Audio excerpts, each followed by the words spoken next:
एका विशेष प्रसंगी एकत्र आलो आहोत की आपल्या संस्थेमध्ये एक आदरणीय तत्वनिष्ठ आणि प्रेरणादायी व्यक्तिमत्वाच्या सेवानिवृत्ती निमित्त हा कार्यक्रम आयोजित करण्यात आला आहे। या कार्यक्रमाच्या निमित्ताने त्यांच्या कार्याचा गौरव करून त्यांना पुढील आयुष्यासाठी शुभेच्छा देणे ही आपल्या सर्वांची भावना आहे। तसेच त्यांच्या सेवेचा कालावधी सन 1995 ते 2026 असा अविरतपणे 33 वर्ष त्यांनी सेवा दिलेली आहे। त्यांच्या सेवेची सुरुवात सन 1995 ला झाली आणि ती होत असताना याच विभागातून या परिसरात पहिल्या विभागात असणारे एकमेव हायस्कूल होतं नेताजी सुभाषचंद्र हायस्कूल। त्याच्याच बरोबरीनं गावापासून इकडे येणाऱ्या विद्यार्थ्यांना शिक्षणावर वंचित राहत होते। त्यामुळे संस्थेने एक पाऊल उचललं आणि या ठिकाणी गोपुरी या ठिकाणी एक हायस्कूलची निर्मिती केली आणि त्या हायस्कूलच्या निर्मितीपासून सरांचा जीवन प्रवास सुरू झाला। त्या ठिकाणी ते उपशिक्षक ते मुख्याध्यापक असे त्यांनी कार्य केले आणि त्या ठिकाणी त्यांच्या आयुष्याची म्हणजे शिक्षण केंद्राची सुरुवात सुद्धा झाली आणि तिथे विभागात त्या शाळेची नव्याने सुरुवात झाली। आज ही शैक्षणिक विकासाची गंगा त्या ठिकाणी वाहत आहे आणि आजपर्यंत ती अविरतपणे सुरू आहे। त्याचबरोबरीनं 2010 ते 2011 धारेश्वर विद्यालय धारेश्वर दिवशी या ठिकाणी त्यांनी कार्यभार सांभाळला। त्या ठिकाणी उपशिक्षक म्हणून कार्यरत होते। त्यानंतर 2011 ते 2014 बौद्धेश्वर विद्यालय बौद्धेश्वर या ठिकाणी 3 वर्ष सेवा त्यांनी केलेली आहे। 2014 ते 2016 न्यू इंग्लिश स्कूल बीए या ठिकाणी सुद्धा त्यांनी उपशिक्षक म्हणून कार्य केलेले आहे। 2016 ते 2019 परमपूज्य गगनगिरी हायस्कूल कराटे या ठिकाणी त्यांनी सेवा केलेली आहे। 2019 ते 2022 चित्रपाल विद्यालय आडोळ या ठिकाणी उपशिक्षक म्हणून त्यांनी काम केलं आणि 2022 ते 2024 त्याच ठिकाणी म्हणजे चित्रपाल विद्यालय आडोळ या ठिकाणी प्राचार्य म्हणून त्यांनी काम केलं आणि 2024 ते आज तारखेपर्यंत नेताजी सुभाषचंद्र हायस्कूल व ज्युनियर कॉलेज वैनानगर या ठिकाणी प्राचार्य म्हणून ते कार्यरत आहेत। अशी त्यांची कामगिरी होत असताना या शाळेत त्यांनी कार्य करत असताना उद्योगी कामगिरी करणे म्हणजे विद्यार्थ्यांच्या गुणवत्तावाढीस प्राधान्य देण्यासाठी स्वतः आपल्याला प्रयत्न केलेले। त्याचबरोबर विद्यालयाला आवश्यक असणाऱ्या ज्या काही भौतिक सुविधा आहेत म्हणजे या शाळेला आवश्यक असणारं संरक्षण भिंत असेल, त्याचबरोबर विद्यार्थ्यांच्या भवितव्याचा विचार करून सीसीटीव्ही कक्षात संपूर्ण शाळा त्यांनी घेतलेली आहे।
आम्ही तुमच्या पाठीशी तुम्ही अगदी खूप छान असं काम करा। तुमच्याकडे टोकाची विचार झाला तर मगाशी थोड्या वेळापूर्वी त्यांच्या विद्यार्थ्यांना सांगितले माझ्याकडे म्हणा तर मी नेहमी करणार मानसिक एवढी क्या जरूरत है हजारों की, क्या जरूरत है हजारों की। असा हा माझा जीवलग मित्र आणि या जीवलग मित्राच्या भावी आयुष्यासाठी मी खरोखरच माझ्या वैयक्तिक वतीनं मी त्यांना अतिशय सुंदर असं आयुष्य लाभावं यासाठी मी त्याला शुभेच्छा देतो. देसाई सर असतील, समोर कदाचित मोकाशी सर असतील, रिटायर झालेले कदम सर असतील, मोळावडे सर असतील, परीट सर असतील, हे सर्व आम्हाला शिकवायला होते. आणि त्यावेळी मला हिंदी विषयाला शिकवायला देसाई सर असायचे. म्हणजे आता हिंदी ही त्रिभाषा सूत्रातली एक भाषा आहे वगैरे वगैरे हे आपण शिकलो, पण आम्हाला हिंदी म्हटलं की हिंदी ही देसाई सरांची एवढंच माहिती. कारण की देसाई सरांच्या विषयी एवढी भीती असायची, म्हणजे त्यावेळी येताना सर्व शिक्षक ट्रकने शिक्षक यायचे. त्यावेळी आमच्या सर्व मुलांची नजर फक्त असायची की देसाई सर उतरतात का नाही. म्हणजे ज्या दिवशी देसाई सर शाळेमध्ये नसतील त्यावेळी आम्हाला खूप आनंद व्हायचा. का तर देसाई सर आले की हिंदी विषयाचं गाईडमध्ये जेवढे प्रश्न आहेत ना तेवढे सगळे प्रश्न पाठ नसले तर मग इतका मार खायला लागायचा.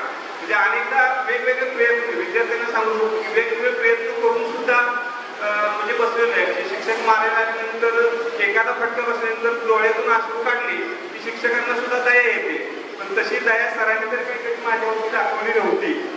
म्हणजे मग सरांच्या विषयी एवढी भीती का तर सर अतिशय स्ट्रिक्ट, म्हणजे आपलं काम आपलं प्रामाणिकपणे व्यवस्थित झालं पाहिजे असा त्यांचा आग्रह असायचा.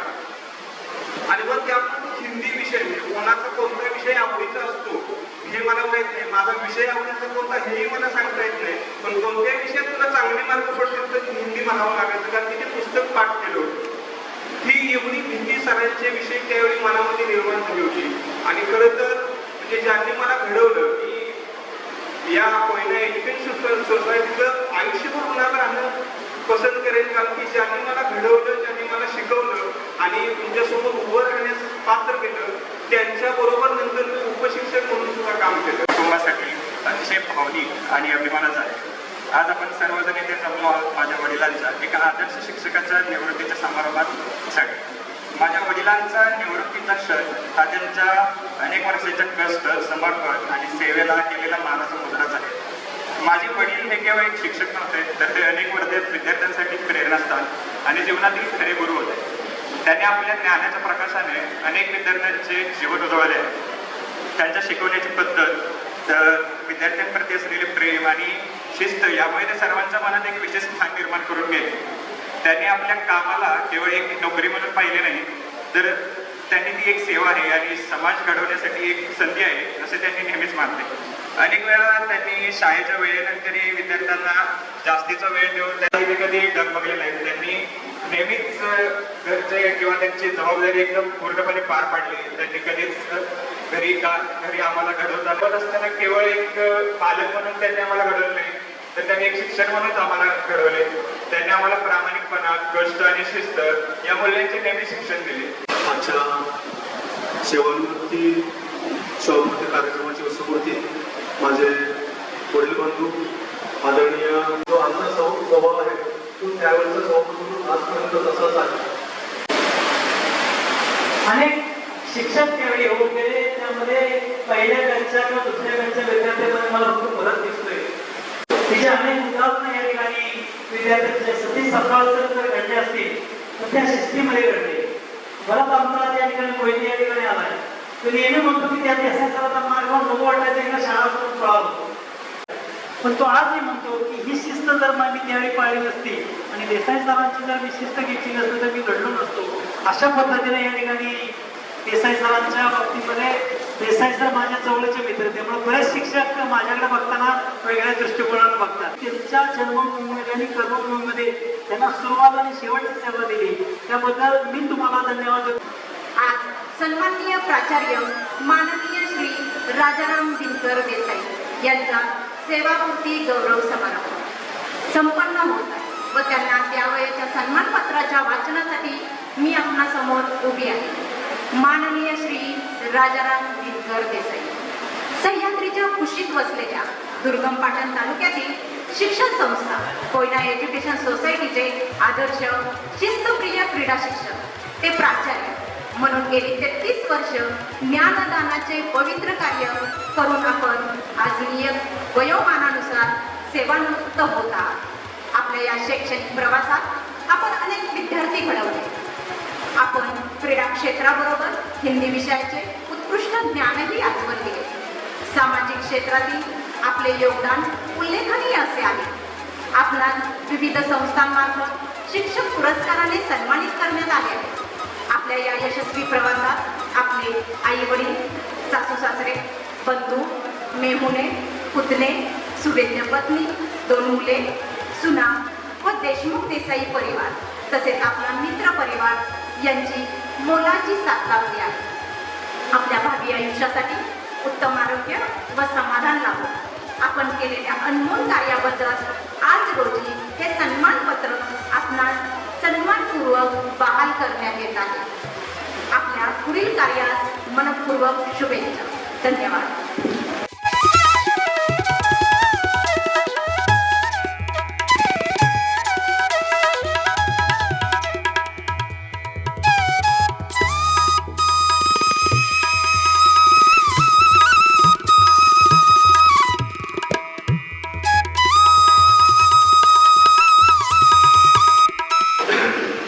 खरे तर माझ्या नोकरीची सुरुवात 1995 साली झाली.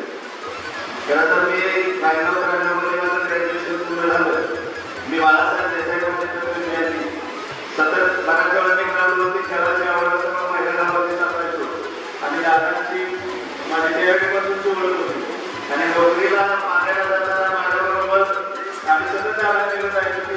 तेव्हा एक संधी होती, कारण आई वडिलांचे अशिक्षित होते, त्यांना आम्ही काय शिकले हे सुद्धा माहीत नसतं. कारण माझी शिक्षणाची सुरुवात ही आता 2री पासून मी माझी ट्रेनिंग जे वसतिगृह ॲपार्टमेंटमध्ये त्या वसतिगृहामध्ये राहून आम्ही शाळा शिकलो आणि त्यामुळेच कदाचित मला माझं शिक्षण पूर्ण करता आलं. कदाचित मी माझं गाव मनेरी गाव नदीकडच्या पलीकडे आहे आणि त्या काळामध्ये नदीकडच्या पलीकडून शिक्षण घेणं किंवा गाड्यांची वाहनांची अजिबात सोय नव्हती. त्या काळात सुद्धा आम्ही नावेकडून पलीकडे आवडत पलीकडे यायचं, तिथून पुढे जाऊन शाळेत पाठवणार जायचो. आणि त्या ठिकाणी वडील माझे मित्रमन असल्यामुळे मला मित्रमंडळीच्या वसतिगृहामध्ये राहण्याची संधी मिळाली आणि ती संधी मिळाली म्हणून मला त्याचे चांगलं शिक्षण घेता आलं. आणि त्या शिक्षणानंतर मी नोकरीसाठी दादांकडे अनेक वेळा जायचो. दादारावांचे राजेंद्र जेव्हा विद्यापीठाची बरोबर होती आणि त्यावेळी गोकुळेला 1995 माझं कॉलेज पूर्ण झालं आणि 95 एकाच वर्षामध्ये मला दादांनी त्या ठिकाणी काम करण्याची संधी दिली. कारण आमच्या तिथं नेरगावची पण शाळा होती, बांधला मालवणची पण शाळा होती, ती पण आमच्या आधी होत्या. पण तिथं मला संधी नाही मिळाली कारण तिथं अनेक माझ्यापेक्षा अगोदरचे लोक तिथं काम करत होती. आणि नंतर मला दादांनी सांगितले की तिथं जाऊन काम करायचं आहे. तिथं मुख्याध्यापक म्हणून काम करण्याची संधी मला बऱ्यापैकी मिळाली. आणि त्या शाळेमध्ये त्या ठिकाणी रयतची पूर्वी शाळा होती, ती बंद पडलेली शाळा होती, ती शाळा पुन्हा आमच्या संस्थेने सुरू केली. आणि या भागातल्या मुलांसाठी चांगल्या पद्धतीचं शिक्षण व्हावं आणि मुलींना शिक्षण जास्तीत जास्त मिळावं या हेतूने आमच्या संस्थेनं ज्या शाळा निर्माण केल्या त्या ठिकाणी मला काम करण्याची संधी मिळाली. त्या शाळेवर काम करत असताना मला आमच्या या विभागातले जे जुने लोक होते त्यामध्ये शंकरांना असतील, नाना भोगे असतील, तात्या देवळीकर असतील, विभागातील सर्व पक्षीय मंडळ ते कुठल्या पक्षाही असतात शाळेमध्ये काम करताना पक्षीय मेळावे कधी ठेवला नाही तरी आम्ही राष्ट्रवादी पक्षाचं काम करत असतो. तरी मला वाटतं मी गावातून आमच्या काम करताना मी त्याचा भेदाभेद करत नाही. आम्ही शिवसेनेचे लोक पण आमच्या बरोबर आहेत. आता बऱ्यापैकी माझे ग्रामस्थ इथे उपस्थित आहेत, त्यामध्ये विरुद्ध पार्टीचे लोक सुद्धा माझ्याकडे तितकीच उपस्थित आहेत. उलट पार्टीच्या लोकांपेक्षा विरुद्ध पार्टीचे लोक माझे जास्त समोर आहेत. कारण त्या लोकांच्या भावना त्यांच्याबरोबर माझं समोरच होणं ते अधिक चांगल्या पद्धतीने मी करतो. उलट पार्टीचे माणसं आपल्या ते काहीतरी इकडे तिकडे करत नाही, विरोधी पार्टीची माणसं 100% आपल्याला मदत करतात आणि शाळेला सुद्धा मदत करतात ही माझी भावना आहे. कारण ते त्यांच्यावर अनेक वर्ष काम करतोय.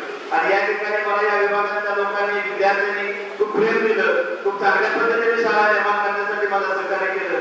या शाळेत आल्यानंतर सुद्धा मला जेवढं माझ्या क्षमतेनुसार काम करता आलं आणि माझी क्षमतेनुसार मला संधी दिली काम करण्याची आणि चांगली शाळा बनवण्याच्या दृष्टीने पहिल्या शाळेमध्ये चांगलं काम करण्याच्या दृष्टीने मला जितकं काही करता आलं माझ्या अपेक्षेनुसार किंवा क्षमतेनुसार तितकं काम करण्याचा मी प्रयत्न केला आहे.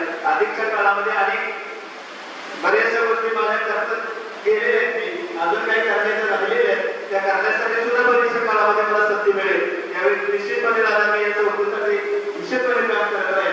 मोठ्या प्रमाणामध्ये सेवा करतो होतो. बऱ्याचशा मंडळींचा सेवाकृती समारंभ सुद्धा होत नाही त्याला मी समायोजित होतो. तुम्हाला एवढ्या मोठ्या शाखेवरती प्राचार्य म्हणून जबाबदारी दिलेली आहे. हा तुमचा खरं नोकरीची सर्वात मोठा सन्मान आहे आणि आपण करत असलेले काम हे निश्चितच बऱ्याच जणांनी सांगितलं की देसाई सरांची शिस्त अत्यंत कडक आहे. बरोबर आहे. शिस्तीनं राष्ट्र मोठं होते. जर शिक्षण जर शिस्तीचाच असेल तर मात्र विद्यार्थी शिस्तीचं होऊ शकत नाही. देसाई सरांसारखा एक अत्यंत प्रामाणिक कष्टाळू आणि विद्यार्थ्यांमध्ये प्रेम असणारा क्रीडा क्षेत्रावरती प्रेम करणारा एक शिक्षक या संस्थेला लाभला हे इकडे आपल्याला भागायला की स्मिता देसाई मॅडम माझ्या 10वीपर्यंतच्या क्लासमेट आणि त्याच्यामुळं माझा आणि देसाई सरांचा अधिक स्नेह या ठिकाणी जुळला. खरं तर त्या अत्यंत मितभाषी पण देसाई मॅडम आता मला तुम्हाला सांगावं वाटतंय की आतापर्यंत अर्धा माणूस घरात होता आणि फुल पगार घरात येत होता. आता फुल माणूस घरात आहे आणि अर्धा पगार तुमच्या घरात येणार आहे. त्यामुळे थोडंसं तुम्हाला सुद्धा सहन करावं लागणार आहे कारण आम्ही ते सहन कराल. खरं तर घराचा प्रमुख होणं किंवा शाळेचा प्रमुख होणं हे सोपं नाही. जसा घराचा प्रमुख होणं सोपं नाही तसा शाळेचा प्रमुख होणं सुद्धा सोपं नाही. तुम्ही जेव्हा शिक्षकचे मुख्याध्यापक व्हाल त्यावेळेला ते यातना तुम्हाला कळते काय असतात ते. जसा घराचा प्रमुख होणं सोपं नाही त्याची स्थिती ही पत्र्याच्या शेड सारखी असते. म्हणजे काय तर ऊन वारा पाऊस जो पाऊस ऊन वारा वादळ आदी सर्व जी नैसर्गिक आपत्ती आहे ती पत्र्याला सोसावी लागत असते. खरं तर प्रचंड पाऊस पडताना सुद्धा पत्र्याचा आवाज या ठिकाणी खूप आवाज करतो. तशाच पद्धतीनं एखाद्या शाळेचा प्रमुख ज्या वेळेला होत असतो त्यावेळेला त्याचा सुद्धा आवाज त्या पद्धतीनं जात असतो. त्याचं कारण काय त्यांना एक बाजू सांभाळायची नसते, संस्था सांभाळायची असते, सांभाळायचं असतं आणि या सर्वांचा वेळ घालून तुमच्या बरोबर काम करायचं असतं. आणि त्यामुळं असा कधी कधी स्पष्टोक्ती स्वभाव सुद्धा या ठिकाणी महत्वाचा होत असतं. खरं तर देसाई सरांचा स्वभाव नसले तर तुम्ही फार जवळून अभ्यासताय किंवा सुरेश सर तुम्ही मुख्याध्यापक म्हणून सर्व किंवा संपा सरांनी किंवा सर्व मुख्याध्यापक पंपांनी पाहिलं असेल की बरं बोलणारा लोकांना बरं बोलणारा हवा असतो. बोलणारा हवा आहे का खरं बोलणारा तर यांचं बरं बोलणारा स्वभाव नाही खरं बोलणारा स्वभाव जे काय आहे ते बोलणार असा हा त्यांचा स्वभाव आहे. खूप छान प्रकारे देसाई सर तुमचं काम झालेलं आहे. आरोग्याला जाओ अशी ईश्वर चरणी प्रार्थना करतो आणि मी माझ्या 2 शब्द संपवतो. जय हिंद जय महाराष्ट्र.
बनवा